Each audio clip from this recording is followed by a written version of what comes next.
Hello, good morning students. How are you? Fine ना? Okay. Last lecture में हमने revision का पार्ट 1 देखा था, पता है ना आपको? तो आज हम उसके आगे वाला पार्ट यानी पार्ट 2, रिवीजन पार्ट 2 देखने वाले हैं। देखते हैं रिवीजन पार्ट 2 में कौन कौन से प्रश्न आए हुए हैं। अभी देखो क्वेश्चन नंबर 16 देखो, हाथी की आवाज़ को क्या कहा जाता है? गर्जना और चित्कार, ये दो ऑप्शन दिए हैं। तो हाथी का आवाज़ को क्या कहा जाता है? चित्कार कहा जाता है, इसलिए हमने वो ऑप्शन को टिक किया है। क्वेश्चन नंबर 70 देखो, पेड़ का समानार्थी शब्द क्या है? वृक्ष या नाम? पेड़ का समानार्थी शब्द वृक्ष है, इसलिए हमने वृक्ष को क्या किया है? टिक किया है। क्वेश्चन नंबर 18 देखो, रखवाली का समानार्थी शब्द क्या है? जानवर या रक्षक? तो रखवाली यानी रक्षक, इसलिए वो ऑप्शन को हमने टिक किया है। क्वेश्चन नंबर 19 देखो, सुबह का विरुद्धार्थी शब्द कौन सा है? शाम या अंबर? सुबह का विरुद्धार्थी शब्द शाम है, इसलिए हमने वो ऑप्शन को टिक किया है। क्वेश्चन नंबर 20 देखो, देसी का विरुद्धार्थी शब्द कौन सा है? देसी, विदेशी या गाँव वाला? तो क्या आएगा उसका आंसर? विदेशी। देसी का अपोजिट वर्ड क्या है? विदेशी, इसलिए हमने वो ऑप्शन को टिक किया है। क्वेश्चन नंबर 21 देखो, खेतों बागों मैदानों में डैश फैलाती बूंदे, यह कविता की पंक्ति पूरी करनी है, बराबर है। उसके ऑप्शन है हरियाली और दूसरा है शीतलता।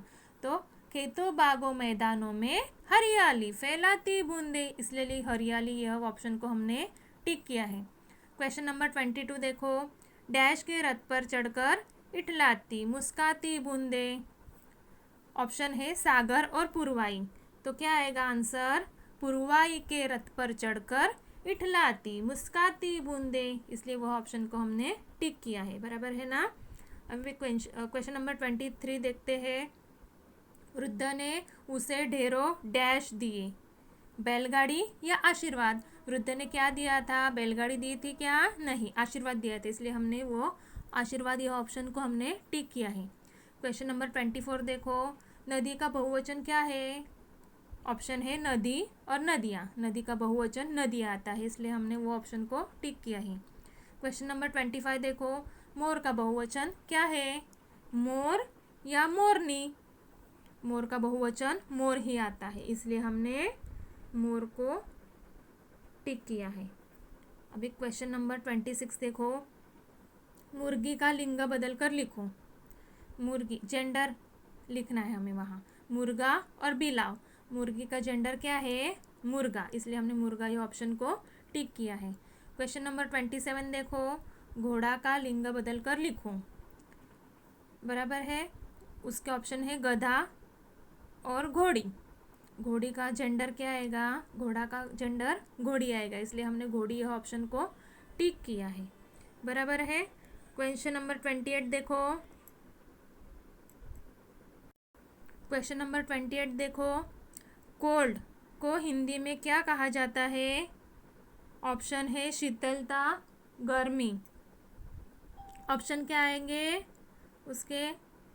पता है आपको? कोल्ड यानी ठंडा, शीतल, इसलिए हमने शीतलता यह ऑप्शन को टिक किया है।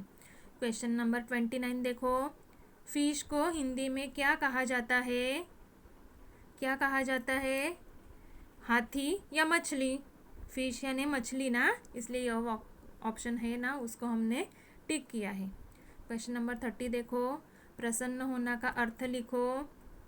उसके दो ऑप्शन है, मदद करना और खुश होना। प्रसन्न होना यानी खुश होना, बराबर है, इसलिए हमने खुश होना यह ऑप्शन को टिक किया है। तो बच्चों, आपका आज का यही होमवर्क है। 1 टाइम नोटबुक में लिखना है, लर्न करना है, याद करना है, बराबर है। हमारी नेक्स्ट वीक में हिंदी की फर्स्ट यूनिट का पेपर है, बराबर है।